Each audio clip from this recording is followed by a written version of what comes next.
Ava. Hi, Ava. Hello. How are you Hi. today? Pretty good. How are you? I'm pretty good, thank you. So we're just gonna jump right in there and not waste any time whatsoever. And I'm gonna start by asking you, when did you first start cosplaying? I first started back in 2012. Hmm. It's kind of like my first year of college, so I didn't even know what cosplay was until I seen a YouTube skit. It's like, God, you can dress up as these characters? That was it. I was like hooked after that. Awesome. Who or what inspired you to cosplay? Um, Again, I was watching the skits, and at the time, Naruto was very popular, and I was really into it. It's like, oh, I can like do this, and then when I went into college, they started talking to people, and they were like, "Oh yeah, don't you know there's these conventions?" And I was like, "No, what's a con?" And they were like, "Oh yeah, all the people go there, and that's where the skits are." And yeah, that was the biggest Awesome. kind of inspiration power. Is there anybody that you um, know that as a cosplayer that inspires you? Like, for instance, some people are inspired by Joker's Harley and Harley's Joker. Um, Other people are inspired by Leon Chimera. I think I'm saying his name right. I'm really sorry if I'm saying it wrong. Is there anybody like that that inspires you, or not necessarily like really well-known cosplayers, maybe like a friend of yours that has been doing it for a couple of years that inspires you to cosplay as well? Um, there kind of was, well, design wise, I always loved the cosplay armors. That's Hmm. what I wanted to start getting into, is like the Ready is the Warbler, and I think it looks really nice. As far as people go, there's a few friends of mine that are really, really talented crafting, and they can just make these pieces look amazing. So that's kind of like, I want to get like that. That's kind of my goals, cosplay goals. Okay, so my next question is a really interesting one. What has been what has been the most challenging cosplay that you've ever done, both from the making of a costume and the Okay. acting side of it? Because there's a little bit of acting involved in cosplay, whether that be how a character moves, or how they talk, or how they might just interact with people, or even how they pose. So let's talk about the acting side. So to date, what has been the most challenging cosplay that you've done from an acting standpoint? Well, I have two different experiences with Hmm. two different cosplays. The first one would be I've cosplayed female Loki from the comic books, and I've Awesome. gone around and had a really fun time. And people would come up to me, and I actually got people at one stage bowing and kneeling. And in a shock, I forgot to kind of like act out the characters. I was like, "Oh, it's okay, don't you don't have to." And they were like, "No, no, Loki." And I was like, "Oh, crap! I don't know what to do." And then second half of that is I got on stage. I was like, "Okay, I'll do this for the masquerade, and I'll like act out this part." I tried to do something. My horns nearly fell off. I had to quickly catch them, pretend that was meant to be, and embarrassingly walk off stage. Oh my gosh. Um, Um, Sorry, go ahead. I, I was just gonna say, somebody told me about a time when there was a male Loki, and he was like doing a bit at a con, and he's like screaming, "You will kneel to me!" And I was just kind of like fresh to going to the con scene at that point when I did that interview, and I can just vaguely remember um, the discussion that me and that person were having was like how you can like just fall into the character. Like when you're in costume, you Yeah. just so easily, like for a lot of cosplayers, it's really easy to just go into that character's like mind space, how they would act and how they would move and all the rest. And with me having just done my version of classic Harley at that point, I just kind of automatically said when the interviewee told me about that Loki, if I had to walk past him, I would say, if Batman or Joker can't get me to kneel, what chance do you think you have?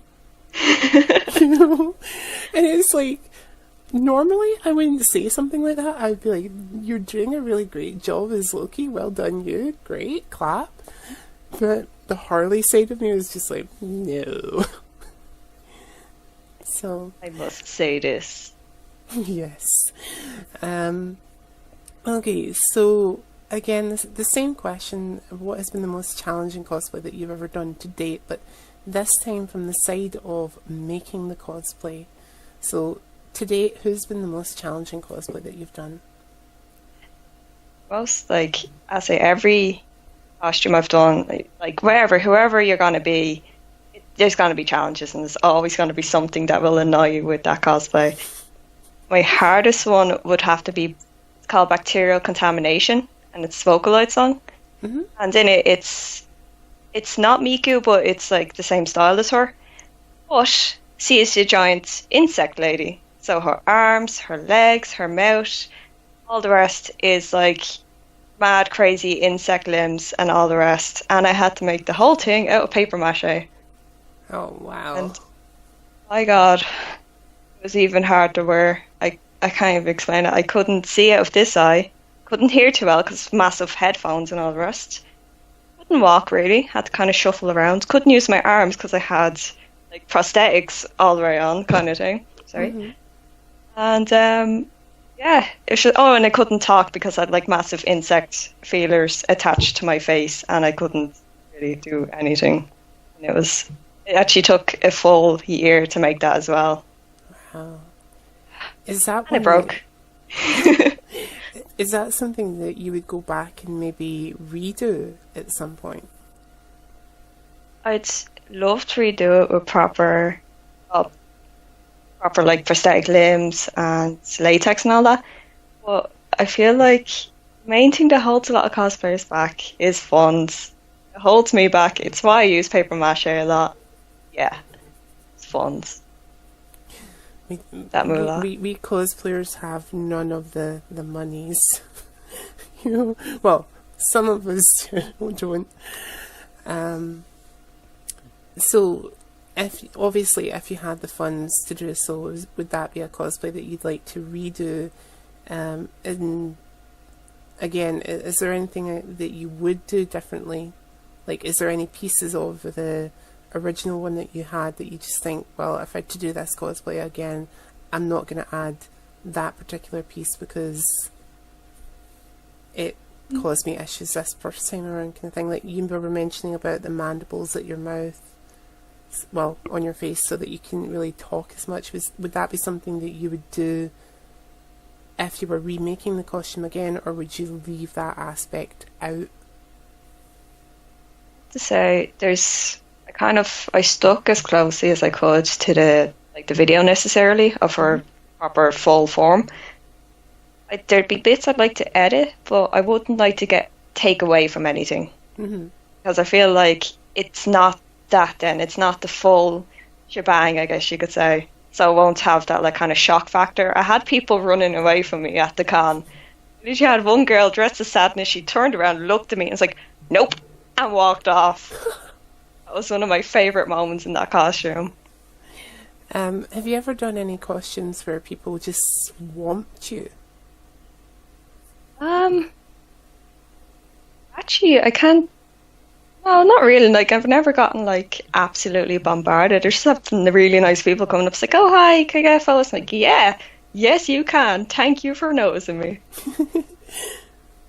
No, I've never been swamped. Thankfully, I thought dressing as one of the popular Naruto characters I might have, but people were just really nice and respectful. So it's like, grand, thank you. Awesome. Okay, so in your opinion, what is the most difficult thing, as in cosplay creature, or character to cosplay as, both from the making of a cosplay and in regards to the acting side for both yourself, something that you might struggle doing, and for other people? So let's start with, let's break down this question quite a bit. So let's start with the making of a cosplay. What is the most difficult thing or character in regards to yourself? So something that you might kind of slightly struggle with, but you would get there eventually, kind of thing? I guess for me, it's again waiting to buy something. Necessarily, like I'll happily sit there for hours and hours working with different materials, kind of thing, and making it up. And also, I don't really have pet peeves. Probably bar waiting for stuff to dry. 'Cause that's always takes ages. Actually, no, sorry, I do have a pet peeve. Fiberglass. Sorry, what? It's fiberglass. Ah. It's painful. It Mhm. took ages to dry. It's really toxic. So you have to wear masks and stuff. And it bubbled on me. So I ended up having to shave down a lot of work that I did. And it's hard as a rock when it dries. So that wasn't fun. Is there any particular character or cosplay creature that you would look at it and go, right, well, this is doable, it's going to take forever to do? Like, a really good example from my perspective is the bug cosplay that you were talking about. I wouldn't even know where to begin with that, so I would probably just be like, I like it on you, but as far as me doing something like that, just no, I wouldn't. Is there any cosplays, characters or creatures like that you kind of have looked at in the past and just went, yeah, I'd love to do that, but I just don't know how? Yes and no. I've looked at loads of stuff. Probably one that I wanted to do was the Big Sister from the BioShock franchise. Right. And I also wanted a couple family members because we have a younger family member that would be perfect as the little sister and somebody that would be perfect as like the big daddy. But it's more restraint, like a little bit of background with myself. I'm an art student and all the rest, or art hobo as they like to call us. And a lot of time I'm looking at stuff and it's like, how can I make that? Oh, I can use this and this, or I can do this. So it's not really that, but yeah, however, that cosplay in particular I really wanted to do, but I just couldn't because I'm restricted with some of the materials that I have, and I wanted to look as nice as it possibly could. Okay. So again, the same question for you, but this time from an acting standpoint. Is there any particular character or creature in cosplay that you've kind of looked at and gone, I have no clue how to portray this character? Yeah, to be honest, I'm a very bad actor. Like, every time I've gone up onto stage for a masquerade, I have messed up. Like, every single year I've planned, okay, I'll do this and this, like little things, messed it up. Something's just happened. I've either hit props off a ceiling, or things have slipped, or something has happened, and it's pretty bad. Ooh, sorry, that's my connect. Sorry, you're... Yeah, no, acting, I give props to anyone that can do it. And necessarily, like, as the low-key cosplay is kind of hard for me to act a little bit from time to time because you don't know. I can't do sporting moments. I'm not that talented. Do you think the low-key one's a bit difficult for you because it's quite far removed from your own personality? Yeah, it's very, I feel like it's very outgoing. And for me, I'm like, really like, oh, there's people I can talk to. What if they don't like me? What if I'm interfering with what they're doing? And so it's that kind of like battle with yourself. You stay in character, or do you kind of just hide in the corner? Hiding in the corner is much easier than interacting with people. See, that's kind of interesting that you say that, because for myself, when I initially started cosplaying as Harley, I was like, right, how am I going to maintain this really hyper bubbly exterior when normally I just like to be in, like you say, at the corner on my own, because I'm quite happy in the corner. Good place, man. They say nobody puts baby in the corner. Well, if baby has like a kind of closed off personality, I think she's pretty happy in the corner. But for me, it was kind of like trying to work out how to do that. But her personality is quite close to my own. You know, because like people have told me, "Hey, you're quite warm, caring, and bubbly," and I'm like, "Really? Right? Thank you. Do I know you this well? How well do you know me?" So I can understand like from that point of view, but for me nowadays it's more like if I don't pick a character that's kind of close to my own personality, like I couldn't do I'm trying to think of a really good example. I can do a character that's very quiet and reserved because it's not me, you know. Like I couldn't do an Ezio character or anything like that, like an assassin or Link even. Like I probably could do Link because Link would be a great character to cosplay as, but I would need to make him bubbly and talkative. So can't hold back the fun you're having, and you're like, No. oh, I want to stay in character, but there's a thing. I know. So let's flip this question on its side now. Is there any particular character or cosplay creature that you would advise other people not to do, especially if they're new to cosplaying?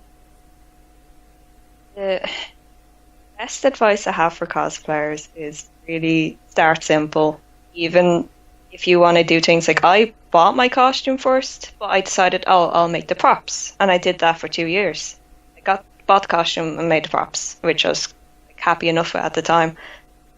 But yeah, start simple. I've actually, from watching so many other YouTubers that are also cosplayers, they have this system where they look at the pieces and they count, oh, is it over 5? If it's over 5, it's kind of coming into a more difficult part. You count the pieces, so you have like, okay, it has a prop, that's 1. It has the main outfit, that's 2. If it has like gloves or gauntlets, that'll be like number 3. You just count it off like that and be all like, And also think of your budget. Really, budget's important. And give yourself time before cons as well. Because nobody wants to do any cosplay the night before. It's not fun. It's really not fun. It happens, but it's really not fun. I've known, I can't name drop because I'll get into trouble for name dropping. But I've known people who have like worked on their cosplay all year round, going to a specific event. They've worked on this particular cosplay and they've actually spent time the night before in the hotel room just sewing away or gluing away or whatever. And what I found really, really fascinating, and this person will know exactly who they are when I'm mentioning this, so I'm going to get in trouble. But they've actually went out to the con in their costume, and then when somebody met them and they say, "Oh, I really love your costume," they've turned around and said, "Oh, but it's not done yet. It's still not finished." And I'm like, okay, that's just insane, because like it like to the untrained eye, you know, like anybody that isn't that individual who's cosplaying, they would say that that's a finished costume. Even other cosplayers would say that that's a finished costume. So yeah, that is a good piece of advice. You know, give yourself plenty of time. Plenty of time, and give yourself credit as well. Like, as you said, like you're your harshest critic, and other people aren't gonna notice minor details unless you point them out. Yep. Which is another thing that we should advise cosplayers not to do. Don't point out your flaws. No, please don't. Like, everyone's there to have fun, and nobody likes somebody, oh, your cosplay is so nice, except for this. And you'll be like, okay, thanks. Bye-bye. Bye now. And then as soon as they're away, you're walking around like, God, I hate that person. I really hate You're a somebody. bit like, who are they? Like, you just kind of like sit there when that kind of thing happens thinking, I really hope that person gets like a pram, like a baby cart pushed over their feet, or a wheelchair going over their feet. which is probably the nastiest thing to say and to think, but you secretly hope that something really mean happens to them. If karma, like something like that. I kind of sit there and like, oh God, can other people see this? Is it that obvious? And that's like me for the con then, like stressing. Well, that's what happens to like the majority of cosplayers after that initial mean thought of physical pain happening to another person. But yeah, I can understand that, and we go to cons to have fun, guys, not to panic over tiny little things. So we might still panic, but we don't need reminded No, like we don't. suggestions. We really don't. So is there any particular character or cosplay creature that you would advise other people not doing from an acting standpoint? Advice, well, you know yourself what you're comfortable doing in your own means and how well you can perform. So you can kind of figure out your own basis, and also prepare for looking at the stage, because when you're sitting down, everything's nice. You're like, oh yeah, I can do this. Once you're on stage, that room becomes a whole lot bigger and a whole lot more scarier. So yeah, don't like kind of know kind of what you're getting into. And then another part is know what your costume can take. If you're doing like a little bit of acting or moving, know what the limits are. Like if you've practiced a skit or a little play, practice in your costumes. Definitely. A little bit. Like you have to know what it can take. Okay, so we were talking about Comic-Con there predominantly. Let's delve deeper into that, and I'm going to ask you, first off, that there are two types of Comic-Cons that we can go to in the UK. There's your big once-a-year ones, like your Filming Comic-Con, your MCMs, and various other Comic-Cons like them.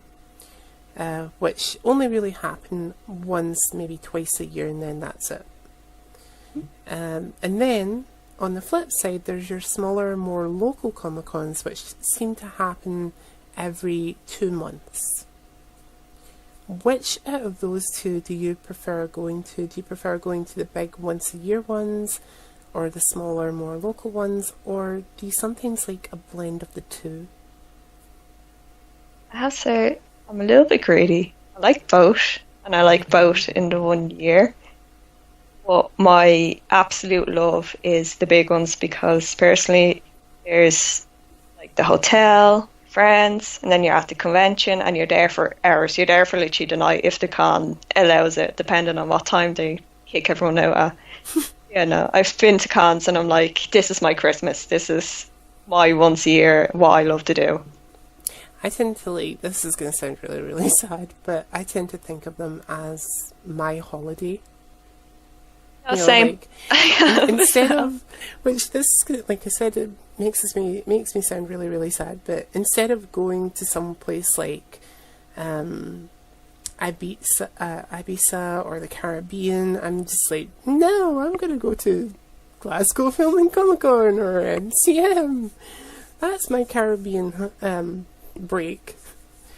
But yeah, like, so you prefer both of them? Like, you like the bigger ones? Is there any particular reason why the bigger ones appeal to you more than the smaller one? The smaller one does have its ups. Like, again, it kind of, smaller ones for me tie me over until the big ones. They're kind of a once a day, 1 day off, a couple of hours thing, and you wouldn't really bring too much of a big cosplay. Whereas for the big ones, again, for me, it's like meeting friends you probably wouldn't see all year, really. Meeting back with the community, and then also if you've been working on a costume for ages, you're like, yes, now I can show off this big thing that I've been doing. Okay.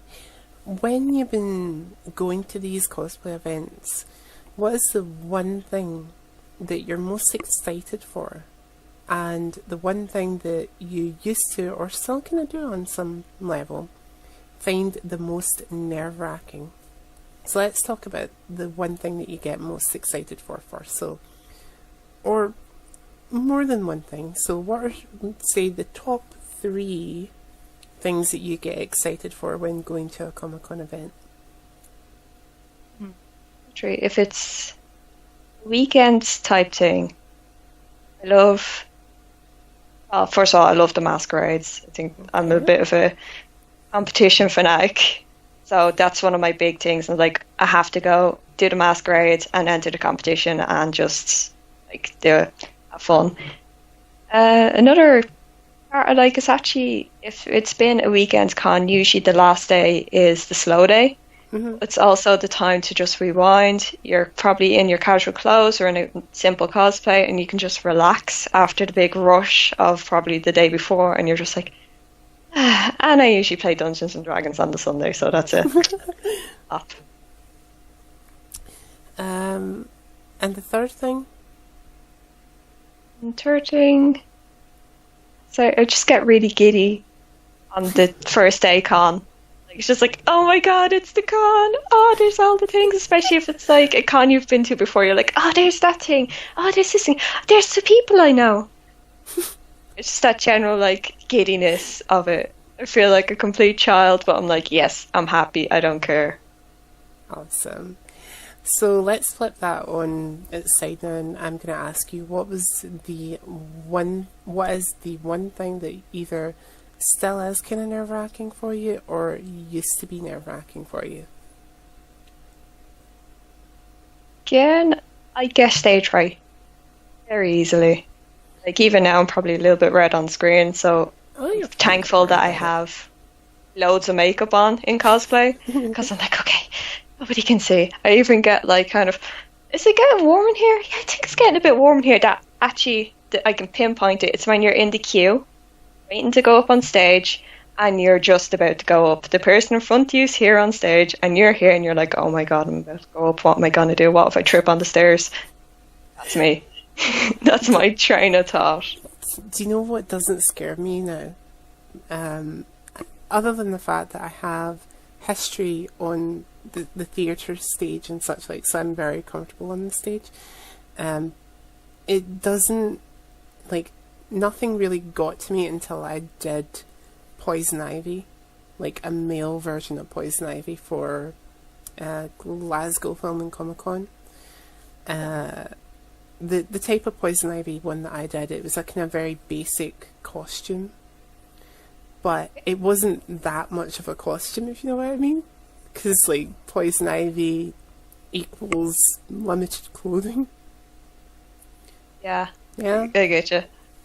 So my costume is basically this kind of like greenish type vest with leaves all over it and ivy all over my arms, and a pair of like shorts that were kind of cut and torn and all the rest, and there's ivy all over them.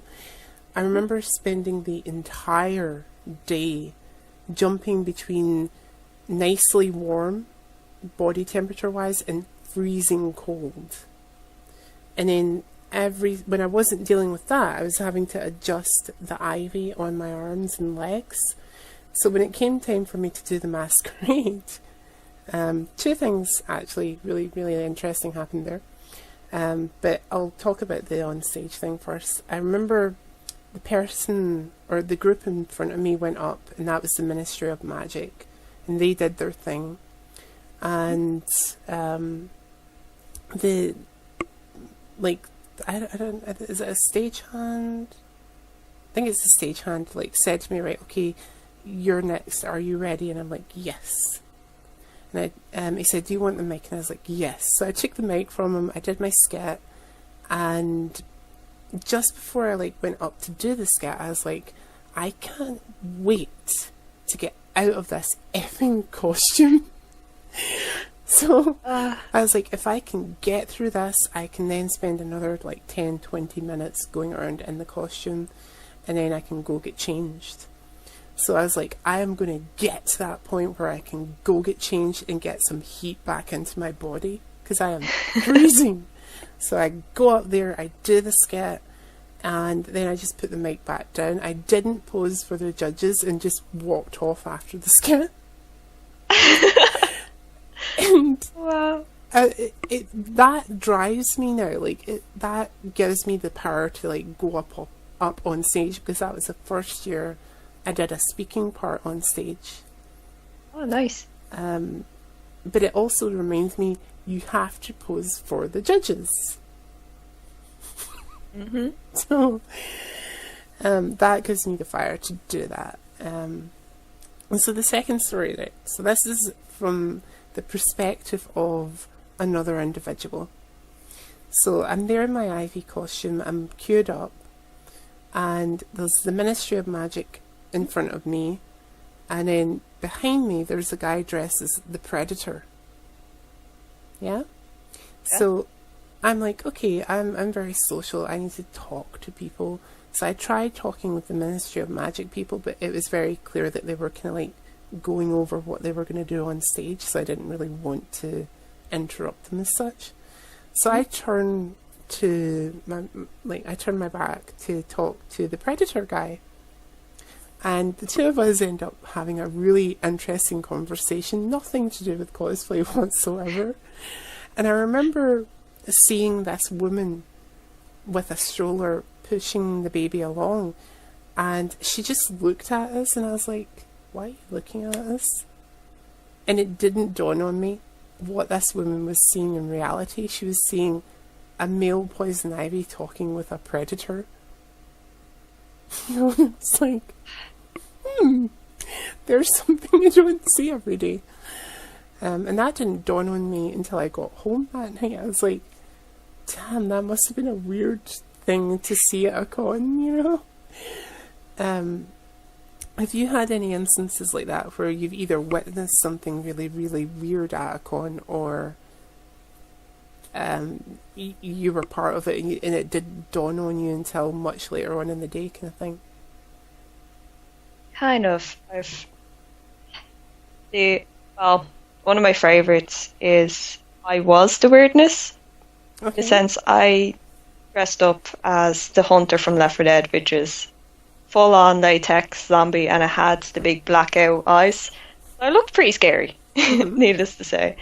And I'm walking around, and my friend's like, "Oh, do you want to go to the maid cafe?" I'm like, "Oh yeah, I'll come with you."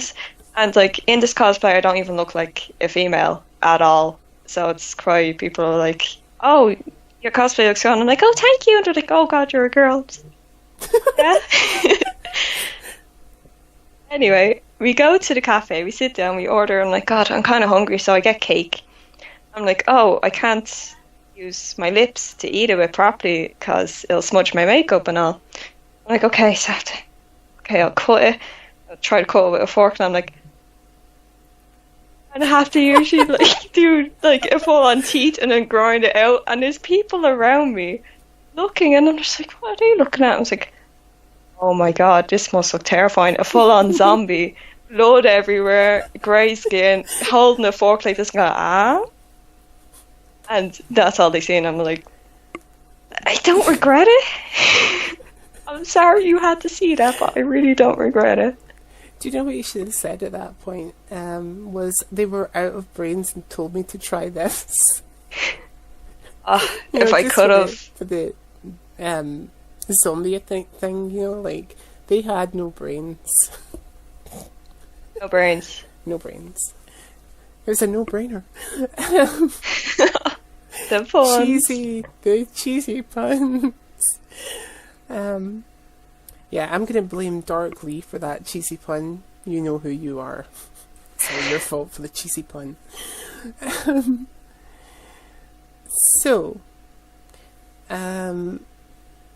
My next question goes on to the masquerade itself.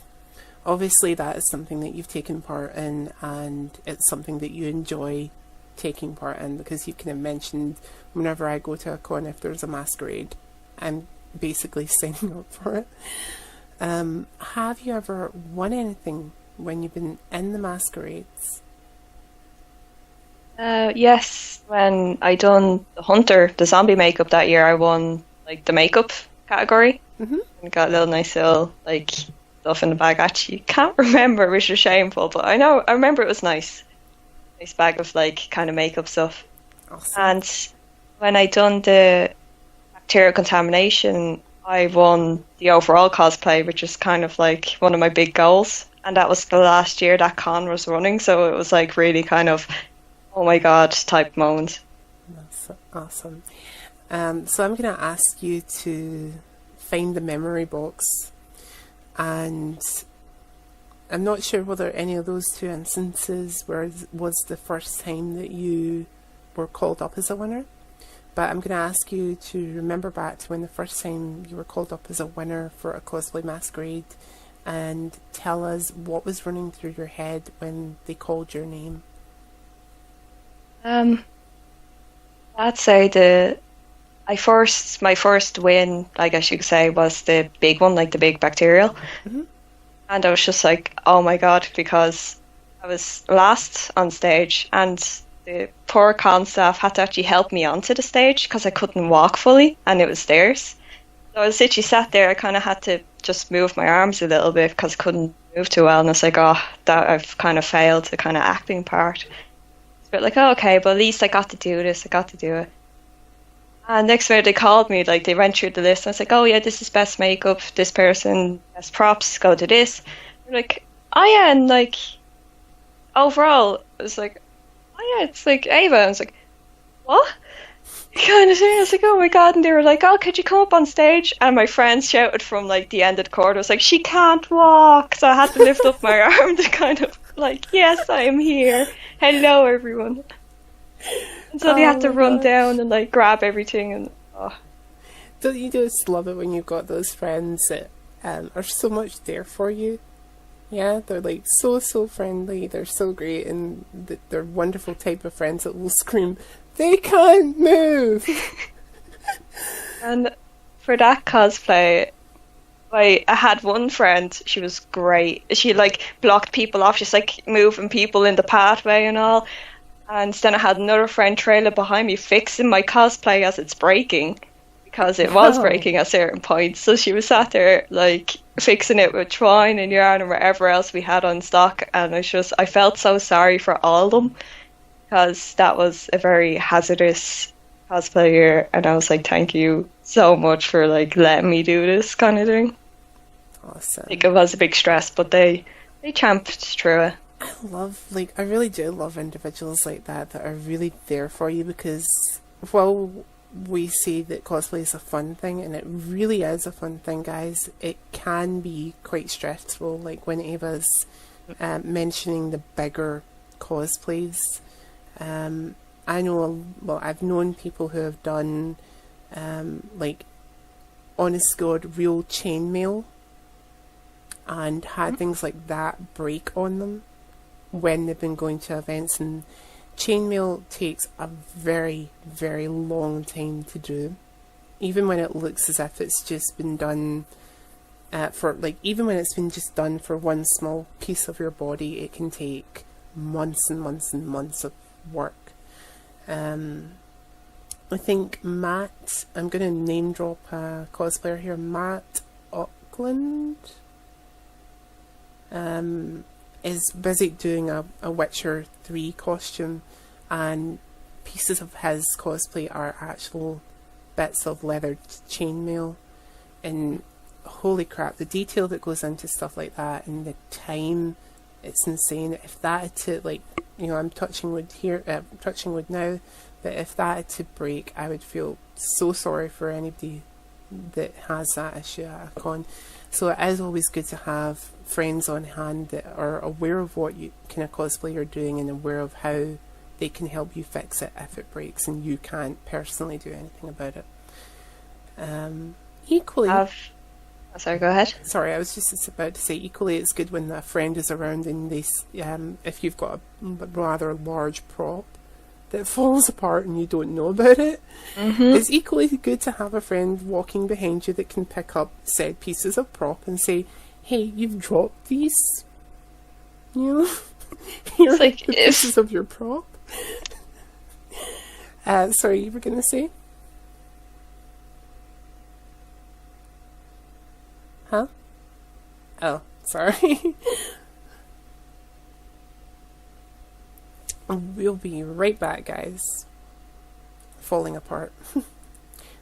And we're back. So we were just kind of saying about it's good having those types of friends that will come up behind you and say that this is a piece of your costume or this is a piece of your prop.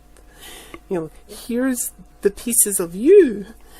So Fix yourself, woman. yeah, or man, or child. You know. So what other kind of like has there been any other costume you've done or prop that you've done that has kind of like splintered apart without your knowledge and a friend has come up and went, I think this is yours, or just even some random con gore? Well, small story is after my embarrassment in my low-key failed skit, when I was going down the stairs, a cosplayer turned and was like, oh, are these yours? And they were like little medallions that she has in her hair. I'm like, yes, thank you. Like kind of the adds like salt on the wound. My stuff had falling slightly onto the ground and I couldn't bend, so they had to pick it up for me. And then So nice. big one was I had made my first Loki staff out of fiberglass and foam. Mm-hmm. And the only problem is it has these little like intricate grooves and all the rest. So I thought, oh, I'll just sand those out, follow them out, and it should be fine. It'll look nice, and it did. But that left weak points in the staff. And as one of my friends was taking the staff out of the car, like when we were at the hotel, it snapped in half. Oh no. I was like, oh god, and he was like there in shock, like, uh-oh, she's gonna kill me. So we were all panicked, and I was like, okay, what do we do? And we went up to the hotel, and we're like, okay, there's a craft store down the street. We'll go down the street, and we'll find something to fix it with. So we all ran down, and we had to fix the cosplay with, you know, at the end of a door, there's like a little brush that you attach onto doors. Mm-hmm. It was one of those. Took the bristles off. One of my friends was hammering it into the staff and then hammered the other part of the staff back on, and we were trying to like fix it wherever way we could. And through that whole day of the con, I had to hold the staff a certain way. Nobody knew. That was the best part. Nobody figured it out until I told them and kind of bent it a little bit. Good. Was It's a always big- good having those kind of little aspects that you can fix something really, really quickly and then nobody really knows that it's broken. Oh, we got so lucky. We were lucky the inside of it was foam. We could kind of like dig out, and it's a great story now, but at the time it was just blind panic and a bit of screaming. Mainly on my end. How was your friend after that? The one who was taking it out the car? Did he like completely panic? Oh, he kind of shut down a bit at the start. Because I think he was going through a crisis of, oh God, what's she gonna do? She's been spending months on this. She's gonna absolutely floor me. And I was like, no, it's fine. We'll fix it. I panicked later. I was in shock still at that point.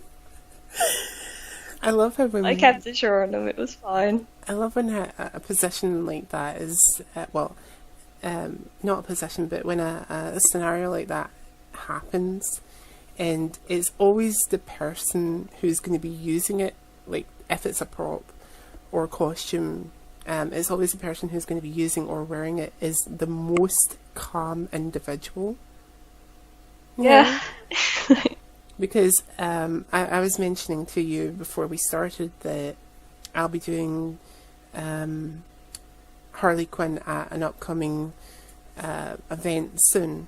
Well, by the time this interview goes to air, I'll have already been to it. But I'm trying to make Harley's classic wristbands. And I was mentioning to you how many different levels I've been through trying to make these bands. And I remember going yesterday to somebody that I know that can sew to see if they could sew the material that I was using onto the other thing that I was using. And they were like, so when's your event? And I was like, not this Sunday, but next Sunday. And they're like, no, Really? just no. There's no way. No way. And you could tell that they were panicked at that point. I was like, okay, don't worry about it. I have another idea. something else that could work. And they're like, okay. And it was even worse when I told my aunt, because I was telling, she's been working with me on this kind of stuff. And when I told her that I wasn't going to be able to do the cuffs, she just panicked. And I was like, it's fine. Do not panic. We have a plan 4 somewhere in the works. And then I was also telling you that plan 5 got given to me today, and I'm like, plan 5 was, we were discussing how simplistic that is. Like, somebody just comes along and gives you the most simplistic suggestion ever, and you're kicking yourself so friggin' hard for going, why didn't I think of that? Mm-hmm. It is such a simplistic answer to a somewhat complex question, and I'm kicking myself for not thinking of it sooner. So, It's always the way, though. Especially cosplayers. They think, oh, I need this and this, and outside people are like, no, you can just do this simple thing. And they're like, why am I so stupid? It really is kind of stupid on my part, because I'm like, why didn't I think of that sooner? At least you got it. Yeah. At least your friend suggested it, and like you have it now. Well, I've yet to go and see if any of the stores near me actually sell it. It's the fun part. I go out shopping and my mother would be like, oh, you getting close? Like, kind of. She's like, you're getting cosplay, aren't you? And it's like, yeah. How did Sorry. you work that out? But yes, we'll see how well that goes. Okay, so my next question for you is, in your opinion... Oh, actually, sorry, we'll go back to the cosplay masquerade. Now, a few people I've spoken to have had the opportunity to judge masquerades. Is that something that you have ever done, or if you haven't done it, is it something that you would like to do? Actually, at a small event that was running, it was kind of like a miniature con. Like I had all the little bits, but just for one day. And I got asked to be a last minute judge, and I was like, oh yeah, I'll completely do that. I sat down and actually had to organise the line for us and then come in and sit down. But luckily, I kind of sat there and I was like, I have no clue what I'm doing. But there was other girls judging with me who are much better cosplayers than me and have more experience. And they're like, oh, no, we judge it on this type of system and we do points. And I was like, oh, okay, thank you. I wouldn't have known what to do. A lot of people who I've spoken to in the past that have done judging kind of say that there's a similar system. It's all done by points and you're awarded so many points. I personally I've looked at a lot of cosplays in the past and in the present and such likes and just gone, I can't pick the best one out of that. It's just too hard for me. So if I was ever asked to judge, I would, love that opportunity. You know, because it's a very tremendous honor to be asked to do something like that. But at the same time, I think I would probably have to turn them down because I just could not make a decision. I mean, it's hard enough for me to make a decision on what to wear in the at the beginning of the day, let alone who should be the best cosplayer out of so many hundred people, kind of thing. Yeah, well, luckily for my event, there was only a short queue of people, and we tried doing it as fairly as possible. Like, even my friend was in it, and I was like, look, I can't be biased, and he was like, no, that's completely cool. And I said, thank you for understanding, because you can't. I think one of the plus sides when you're doing something like that is you do normally have one or two other people judging with you. So it's not all dependent on you as an individual. So I would take solace in that predominantly. You know, so... But especially if they've experienced. Yeah, definitely. My next question for you in regards to Comic-Cons is, in your opinion, what are the best and worst things that a new cosplayer can do when they're prepping to go to a cosplay event or Comic-Con event. So let's say 3 of the best things that they can do when they're getting ready to go, and 3 of the worst things that they can do. So let's say, what would be the number 1 thing that is considered the best thing that they can do when they're getting ready to go to an event? Is this like pre-packing type thing, or is it just preparing overall? Preparing overall. Okay, so, well, first thing is make sure your cosplay's done. Don't do it the night before. That would Really. be handy.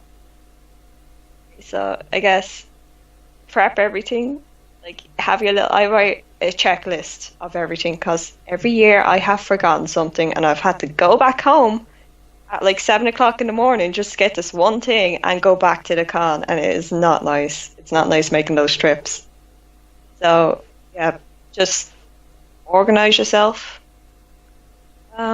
Say the second thing is organize your funds, because as much as the merchandise is going to be there, you're going to need to feed yourself, water, and whatever other expenses you'll probably need throughout like the convention weekend or day. Third thing, never go alone is something, especially if you're a younger cosplayer. Have a parent, friend, even just one other person. Just try not go anywhere by yourself, and that'll work out a lot better, because as much as the community is great and I love it, anyone can go to a con and you don't know who you're talking to really necessarily. So please be careful. I would just add to that last one, if you are not going with anybody, please, please, please tell a friend or tell a family member where you're going, how long you're going to be there for, and when you'll be back. And that doesn't just go with younger cosplayers, that kind of goes for everybody, you know. Just at the very least tell somebody where you're going, you know. I don't care if you're a, I don't know, let's say 45-year-old man, you know, or 75-year-old man, who cares? Just let somebody know where you're going. It's just common sense as well. Also, keeping these with you. And charged. And charged, yeah, because mine is charging as we speak. Keeping them with you at all times and having an emergency contact number is also a smart plan. So let's flip that on its head, that question, and say, what are the 3 worst things that somebody can do when they're getting ready to go to a con? Well, I had to say, one is if it's a weekend con and you don't have a place planned to go, that's one of the worst things. There's so many stories of people, like actually cosplayers sleeping rough in a nearby park. People have done that. Or they'd expect a friend or somebody they don't really know to go somewhere with them, and they're like, oh, can I stay at your place? And they're like, no, sorry, why didn't you ask me that before? And it's like, I'm either away or I'm busy. So prepare for stuff kind of like that if you're in that kind of long haul type convention. Wonder. The second thing?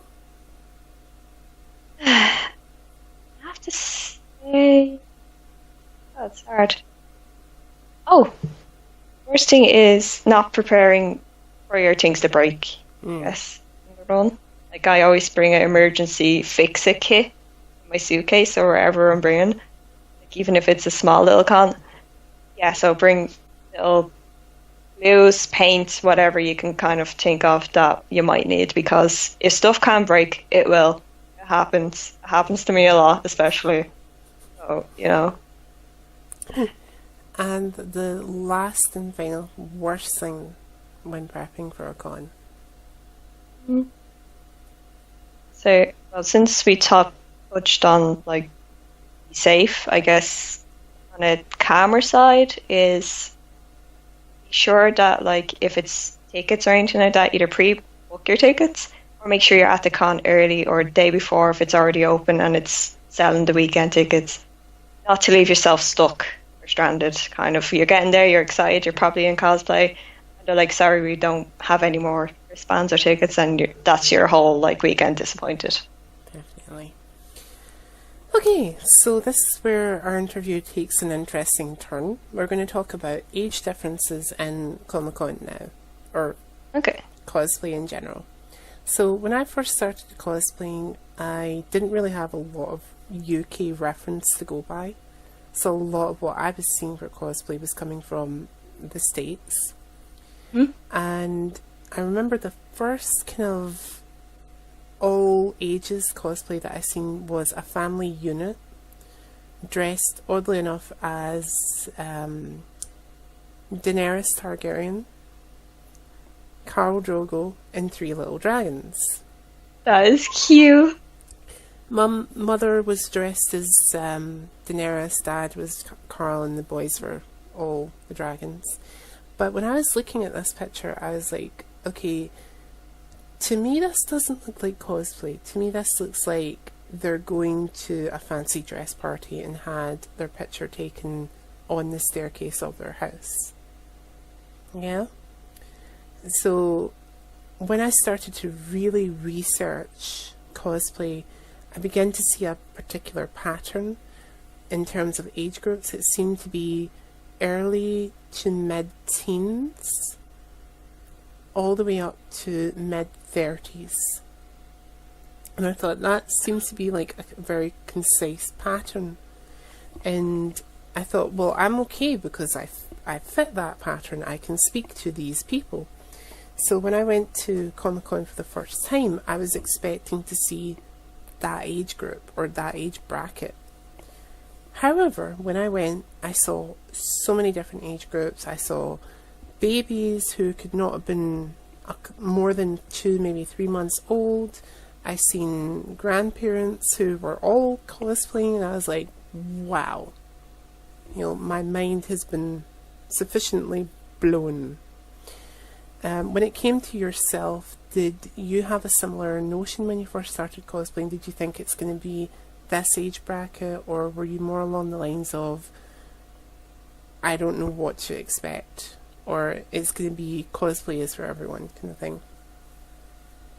So, my first proper con, well, my only knowledge was of skits, because that's kind of the only kind of thing I got off it.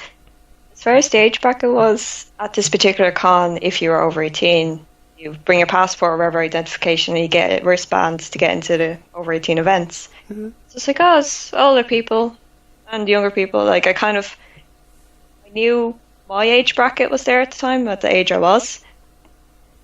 And when I went, it's like, oh, God, there's older people. Oh, they're not staff. Oh, they're good people. That's cool. Like, I kind of thought, wow, like, everyone kind of can do stuff. And it's like, okay, I can do this for years and years and not have to worry.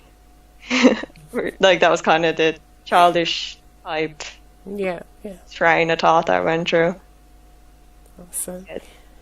Now, any of your particular cosplays, are they geared towards any specific age group? Well, I have to say, when I was the giant insect, there was this little girl dressed as a princess, and she was running around happily, doing everything until she came in front of me, and her face dropped.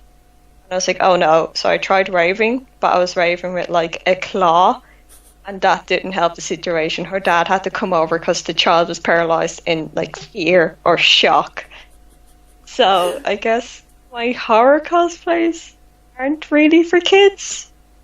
But like, yeah, but Well, in that case, do you do any cosplays that get more attention from children than any other age group? not particularly, because everything I've cosplayed is a character or a creature or anything that I've been really passionate about. So that's like what kind of drives me to do the cosplays. Mm-hmm. Things to get like, oh, I'll do this for kids, or I wouldn't do that unless I necessarily got paid to do it. Ah, okay. My shtick. Is there any kind of cosplays that you've done that really attract the older generation? Like, I always say that we were very lucky here over in the UK because once we hit a certain age, we can start doing older characters from our own pop culture that might appear in television shows like Doctor Who. You know, because I don't know about you, but any cosplay event that I've went to, there's always been somebody from Doctor Who at that event. So it kind of gives us that added bonus of saying, right, when we hit this age, we can now start doing these types of characters because that's the age bracket that would recognise them, and we're using our age to our advantage then. Is there any cosplays that you've done that are like using either your own age to your advantage, or, you know? I guess necessarily I'd do certain cosplays I did it like as a way of typecasting. People have said to me, "Oh, you'd do good as this character," so it's like, oh, okay, I'll try and do that character. Other than that, I've really just kind of not really thought about that necessarily. Okay, that's absolutely fine. Like, I've done cosplays that wouldn't really be known. Like, you'd go around the con and people are like, "Oh, you're this," and I'm like, "Sure, yeah, I'm that." Or then you'd get that one person that's like, "Oh, you're this," and you're like, "Yes, thank you. You're the only one that's recognised what I am." That actually reminds me of a story that happened to me once. I remember I was going to a fancy dress event, and I was told that I was going to this because I was away the week previous to this event happening, so I had no knowledge of it whatsoever. I get back, I think it's 2 days before the event. The first day I got back, all I wanted to do was just sleep, so I slept mostly that day. So I had like 1 day left before this event kind of thing. My mum comes up to me and says, "Oh, we're going up to area, and it's a fancy dress party. Do you want to come?" I was like, "Yeah, I'll come. Have you got me a fancy dress?" And she's like, "No." I was like, you're joking, right?" And she's like, "No." I was like, "Right." So I constructed this very poor Edward Elric from Full Metal Alchemist outfit. And I went along to the event. Nobody knew who I was. They were all dressed like pirates, cowboys, Indians, prisoners, generic prisoners and such likes. So the costume itself is very, very, very hot because I had this like snuggly around me as the jacket that he wears. So I was dipping in and out of the hall because I was just like really overly heated, and I didn't want to take my snuggly off because it was just too part of the costume kind of thing. I was like, I'm not taking this off. It took me hours. Suffer for my cosplay. So I went outside at one point and I'm sitting on this wall, and this girl walks up to me and she says, "I know you." And I'm like, that is very possible because we're all related considering this is a family event. And she's like, no, I know you. I'm like, again, family. And she's like, "No, I know your costume. You're Edward Elric." And I immediately jumped off the wall and just grabbed this person in a hug and said, "Look, I don't know who you are, costume or individual, but thank you for knowing what I'm dressed as. You're awesome." So scenarios like that I always find really, really fun when one person knows who you are. One person can make your night. It certainly made my night that night. It was like, yes, you know who I am. Well done. And you've also outed yourself as a geek.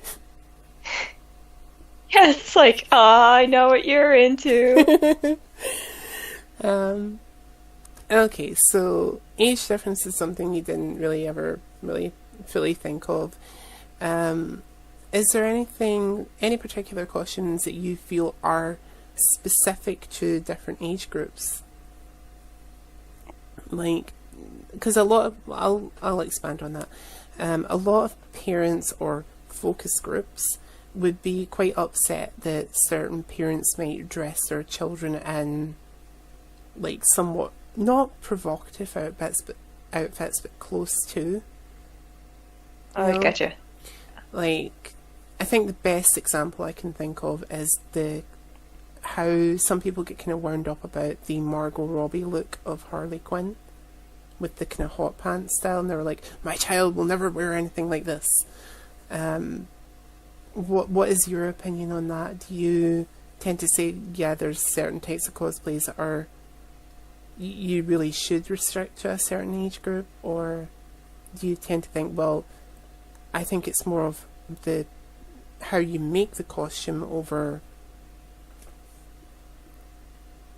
you know? Yeah, it's well, so it depends on. Might be more like who is the character, because if there's some mad like psychopath or something, that's like, okay, what are you letting your kid watch first of all? Mm. But if it's the likes of the new Harley, I'd think as long as everything's a little bit longer, like not as, because that is made for like a woman, and if that's on a little girl, you're a bit like, nah, man, like get a jacket on that child. If everything's longer and it's more suited to like the kids, then grand. Like it's nothing. I don't find it's that too bad. Thankfully, I haven't seen anything that was like very showy. Mm-hmm. And like people that were younger or anything like that. So I've never been exposed to it, so yay. Yes. Awesome. Yeah, I'd want them to alter it, I guess. Would you then say, when it comes to characters like that are a little more showy, if somebody was saying, okay, well, I want to do this character, but I'm not particularly comfortable with my body, would you say, well, okay, as advice, you could maybe add a little bit more of the way of clothing to the character, but still keep quite close to what the character's like? I'd have to say that this is going off personal con experience, is no matter what you wear, or no matter your body type, Mm-hmm. you're always going to get a positive and negative feedback. Like, no matter who you are, what you're dressed as. So you have to always kind of think, right, I probably will get a little bit of negative, but half the time, nobody will say anything to you. Generally, people are quite nice. If you're uncomfortable yourself, you alter any bits you want. Like, I've seen people dressed as Kill la Kill, and they've altered it that things are a little bit longer, or like certain things are tucked away. That was perfectly fine. Like, the cosplay still looked really nice, and they were like having fun with it. And if you're not comfortable yourself in what you're wearing, then you're not going to have a good time necessarily. So now comes an actual interesting question, and it's slightly off topic of age differences, but it's kind of connecting to what we're talking about. I've known some cosplayers to go on crazy diets and health, like fitness workouts and such likes, just in order to get into a costume. Is that something that you agree with, or would you just say what some other cosplayers have said is, if you're going to exercise and slim down, do it for yourself, not for a cosplay? Completely. Like I do mad stuff. Like, I've glued stuff to myself. Necessarily, I shouldn't probably use that particular glue. Like, I've done crazy stuff like that. But when it comes to your like proper health, you need to take care of yourself first and foremost. If you, as I say, as every other cosplayer I've interviewed said, it's like, if you want to do it for yourself, perfectly fine. Go the healthy route, whatever. Don't do anything dangerous. It's not worth it, and it's not worth it for necessarily a costume. Yeah. Which is amazing and great advice, guys. So really take that one to heart. You don't need to slim down for a costume. You know, it doesn't matter if you're, I don't know, like 5, maybe 10 stone heavier than the initial character. Nobody is going to really notice that. You know, if you're happy with it. Pardon? Sorry. Nobody's going to say anything. And if they do, you just tell them to piss off. Like... Or insert your own kind of language there. You know? Sorry. Sorry about that. No. Like, you know, that is a very good thing to say. You know, like you would tell someone like, hey, you know, piss off. You know, it's my body, my costume. You know, if you don't like it, there's about 5 other versions of the character here today. Go look at one of them. Or how many other versions of the character there is there that day. Okay, so let's talk about props.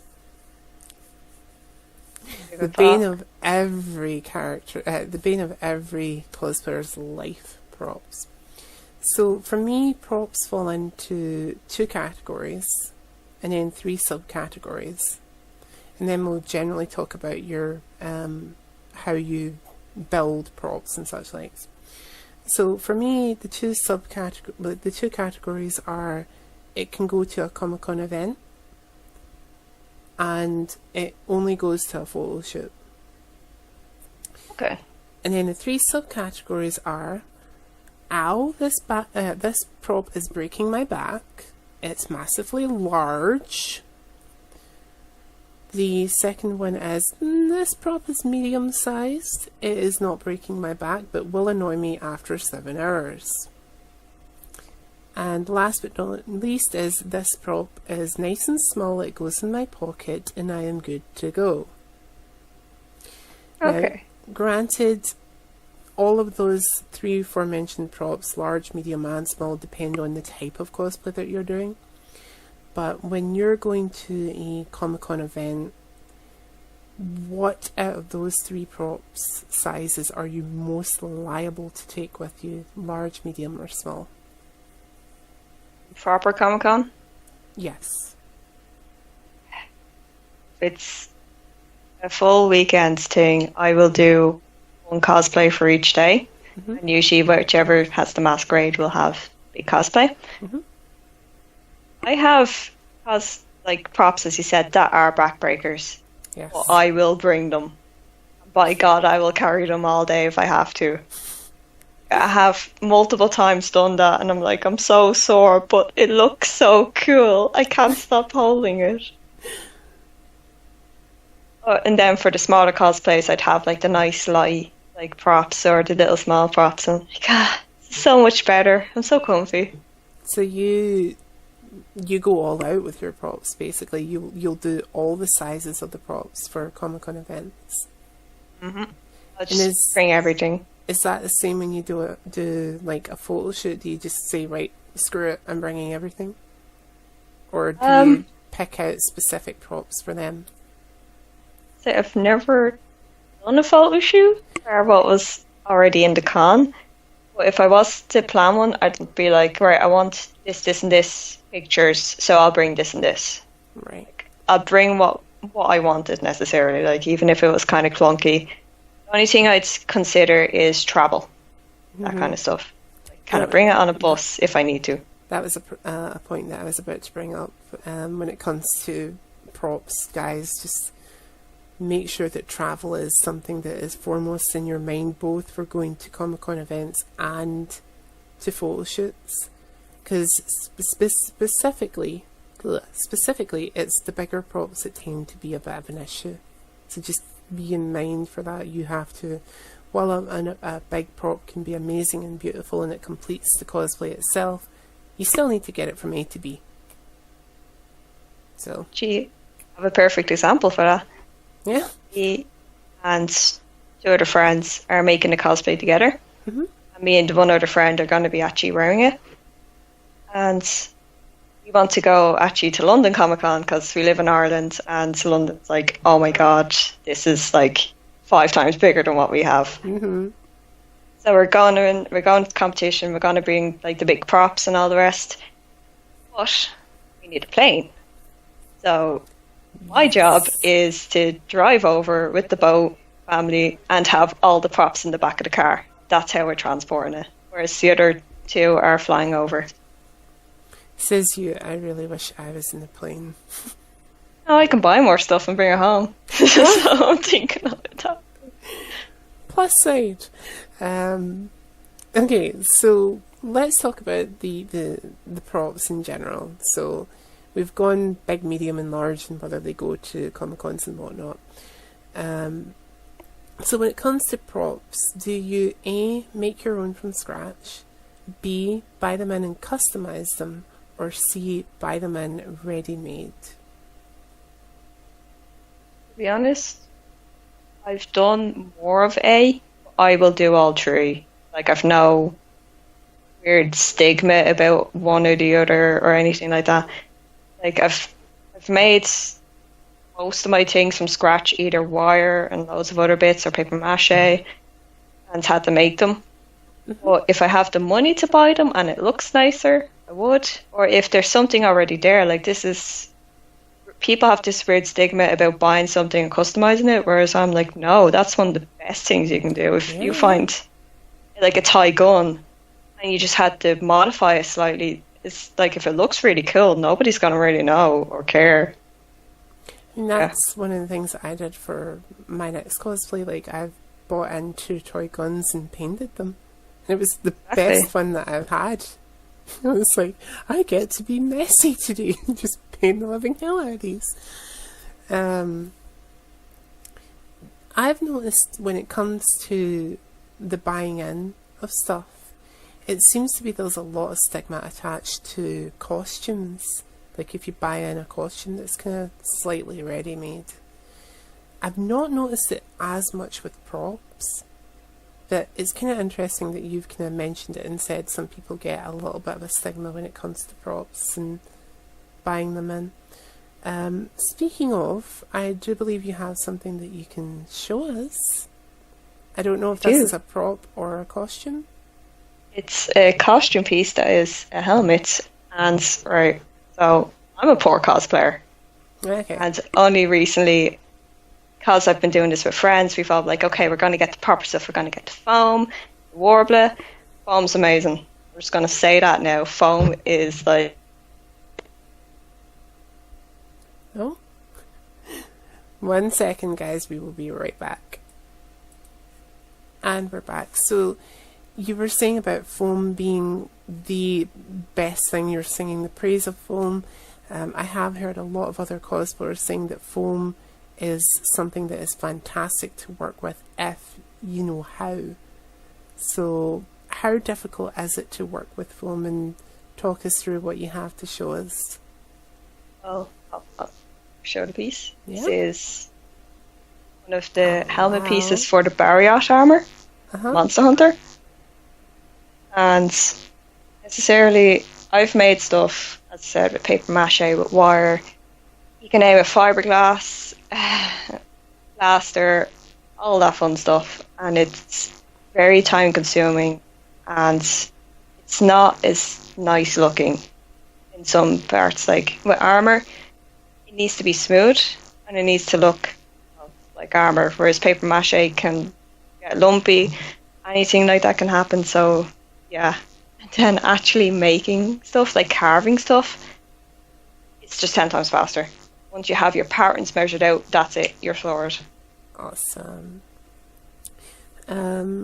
Okay, so my next question for you, away from props and such likes.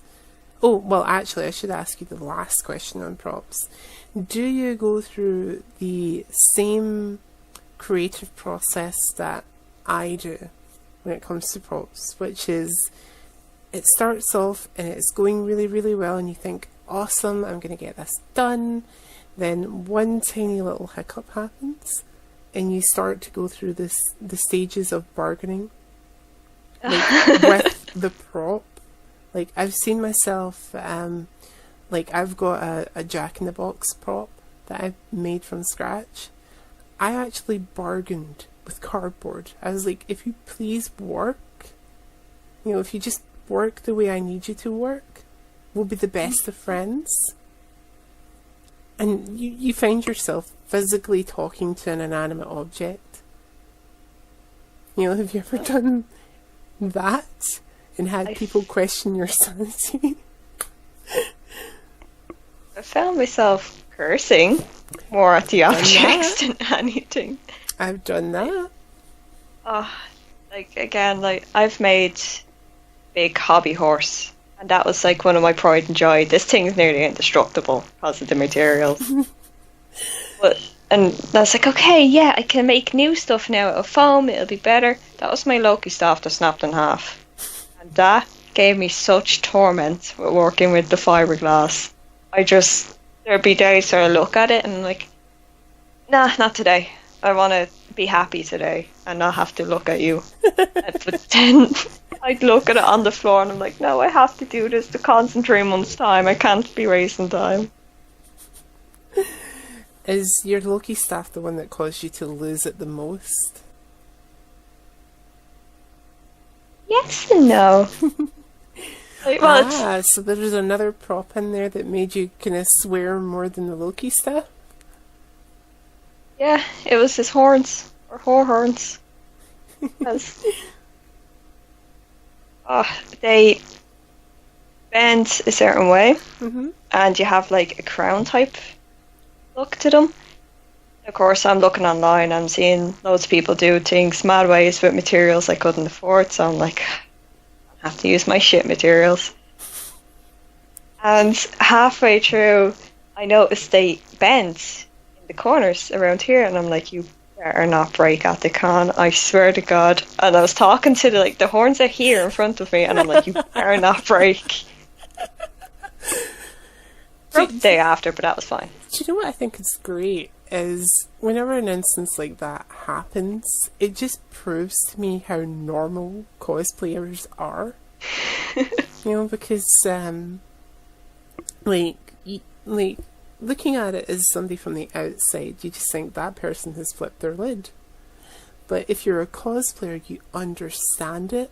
And I always say it's kind of like drawing a parallel between somebody, like the person on the outside who's saying that person's lost it, as a parent, a childless adult, whereas the cosplayer is the parent and the prop or whatever is the child, and the parent has to become a drill sergeant because you're like taking the child into the childless adult's house that has all the breakable crap, and you're like, you will behave inside this house, child. So it's like the cosplayer is saying, you will work, prop, and you will not break, or else. Let's do as you're told. You will work.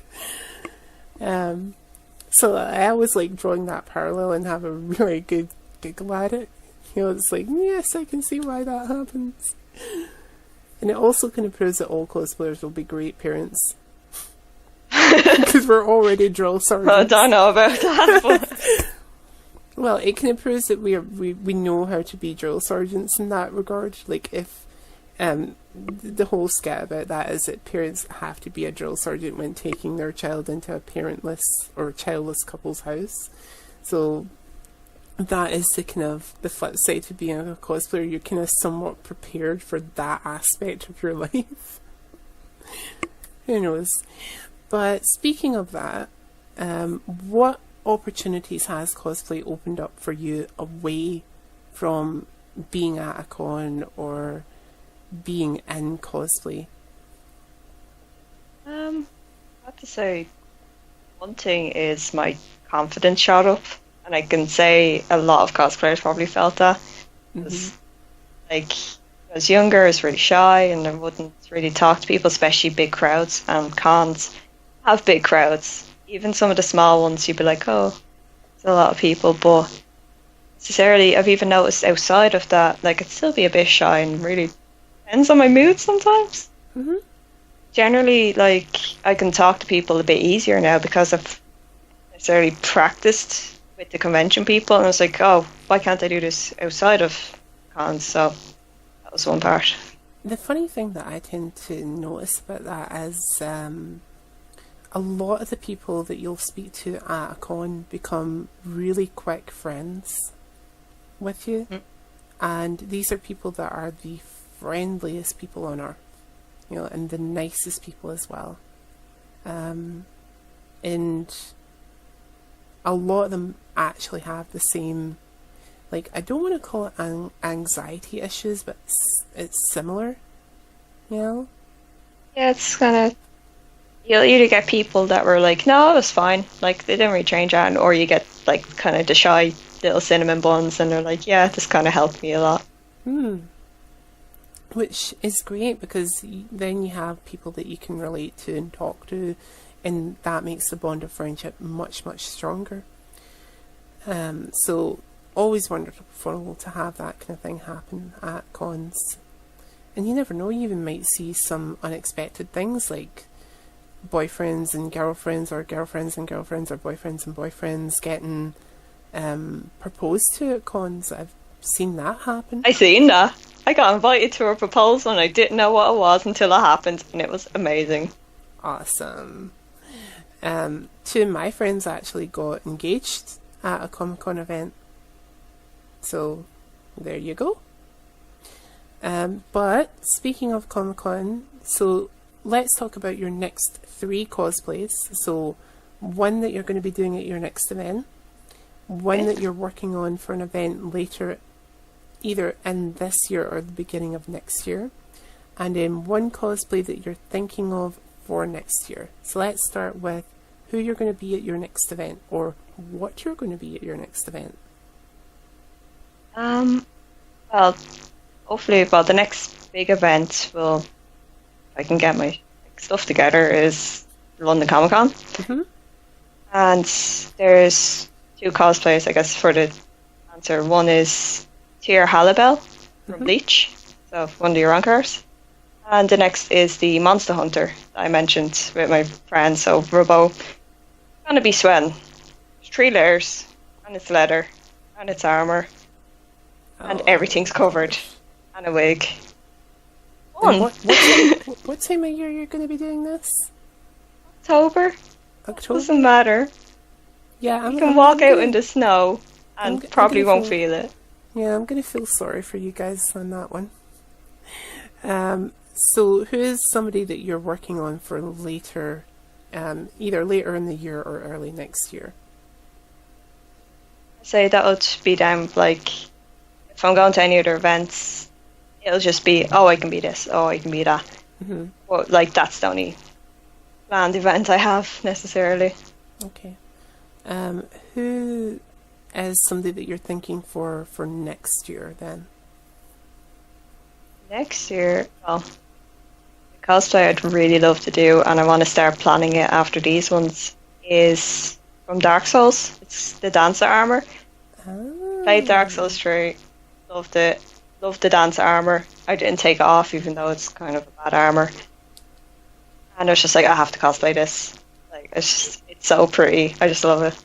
Awesome. So my last question for you before we do the Passover is, what advice would you give to somebody who is new to cosplaying but doesn't know where to start? I have to say, from my own experiences, like actually, before I done my Naruto cosplay, I did a little light cosplay from, from Death Note, which is a white t-shirt. Well. I done it in like my own room. It never left my room, but it gave me kind of a bit more confidence about cosplaying. It's like, oh, I kind of look like the character now. This is cool. Kind of my younger self. But no, think simple things. Like, don't go crazy into crafting unless you've already been crafting other stuff and you kind of know what you're working with. Paper mache is good. I'd suggest using clay or what's it called? Play-Doh. Play-Doh is great. Play-Doh, sculpt it, bit of cling film, and then paper mache that. And there's like a little prop you can have. Yeah, start simple and just probably do something you can move around in as well. Especially if this is your first con, it's gonna be a bit overwhelming, even if it's just kind of a smaller con. Okay. I think that's it. That is actually one of the best pieces of advice we can actually give for that. So, before we completely wrap up, guys, don't forget to leave either myself or Ava a comment in the comment section. I think it's, do you see it down here, Ava? It's like down there. Oh, hi, comment section. Hello. I don't know, man. That comment section looks pretty scary. Well, if you like this video, guys, don't forget to give us a thumbs up because we love our thumbs. Also, subscribe to the Jai452 channel for more Inside Cosplay content, as well as some other interview content that will be coming very, very soon if it hasn't been released already. And there's also some gaming stuff that's happening on my channel, so don't forget to check that out, where I'm playing the Telltale games of Game of Thrones and the Telltale Batman game, the first one, not the new one. I will be doing some other gaming stuff, so keep an eye out for that as well, guys, and any other stuff that I'm doing. However, if for some strange reason you can't get enough of me, you can check out what I'm doing on this wonderful website at iGameOnline.net. As you can see, we both have a Facebook and a YouTube channel for iGame. And if you want more cosplay stuff, you can check out the Any UK people on iGame, where you can catch up with Covey Kicks, Alpha Betty, Little Rascal, and see what wonderful cosplay events they're going to and what they're doing. If you have any questions for them, you can get a hold of them there. But equally, if you have any questions for myself or Ava and you don't really feel like putting them in the chat down below, Ava is going to give us some wonderful places that we can get a hold of her for any further questions. So Ava, where can we get a hold of you if we do have any further questions that we might not necessarily want to put in the comment section? Ava? 1 second, guys. Okay. So, before we disappear, Ava is going to give us some wonderful links where we can get a hold of her if we have any further questions on either cosplay, prop building, or just general con information. Well, not general con information, but information about Comic-Con events if need be. So Ava, where can we get a hold of you if we have any further questions? Well, there's only one place, because I'm not online savvy, which is my Facebook, and I guess you can find in the links necessarily. So where is that? On Facebook? It's just my name, so it'll be like Andrea Dunphy. That's how you need to find. And it should be a cosplayer. Awesome. Should be me. So if you didn't catch that, guys, like Ava says, it will be in the description of this video, so please do go along and support her as much as possible. Tell her I sent you, say hello, and see if you are at any events that Ava is also attending, please do say hello to her. I'm sure she won't bite much. Maybe. Maybe a little bit, especially if she's doing a bug type cosplay or the insect one. She might bite you then. But in the meantime, I have been Jai452, Ava has been Ava, and this has been Inside Cosplay, guys. We will be back with another interview really soon. Bye. Bye.